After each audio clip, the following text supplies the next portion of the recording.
हे बा ग्रामसेवक चाललेला आहे रस्त्यानं, सभा चालू आहे रस्त्यानं. अरे ग्रामसभा झाली नाही म्हणून बाबा. गावातील 26 जानेवारी निमित्त हेरगाव या ग्रामपंचायतला ग्रामसभा ठेवण्यात आली होती.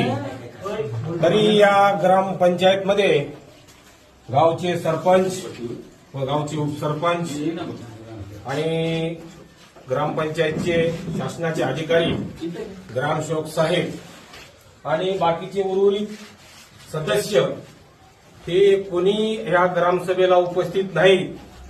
आणि काही एक दोन जे आले होते त्यांनी सुद्धा मान फिरून पळून गेलेले आहेत. गावचा 5 वर्ष झाला व्यवहार चाललेला आहे. त्याच्यामध्ये किती बजेट आलं, किती कुठं काय खर्च झालं हे आमच्या गावच्या नागरिकांनी त्याला मागण्याचा प्रश्न टाकला. त्यांनी एकही प्रश्नाचं उत्तर न देता आणि इतकं काही अमकं केलो, तितकं काही अमकं केलो. मागल्या काळात आमच्या ग्रामपंचायतला 16 लाख निधी जमा होता.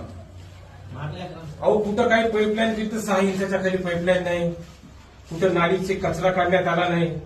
युवान पोरं आज पेटून उठून त्याला ग्रामसभेच्या माध्यमातून जबाब विचारण्यासाठी सगळे उपस्थित झाले होते. तरी इथं ग्रामपंचायत आमची उपस्थित नाही. त्यामुळे आम्ही या त्यांच्या रिकाम्या खुर्चीला आम्ही जबाब विचारण्यासाठी आलो आहोत. हार घालून या ग्रामपंचायतचा आम्ही निषेध केलेला आहे. तरी जबाब लागणार आहे. धिक्कार असो, धिक्कार असो, निषेध असो, निषेध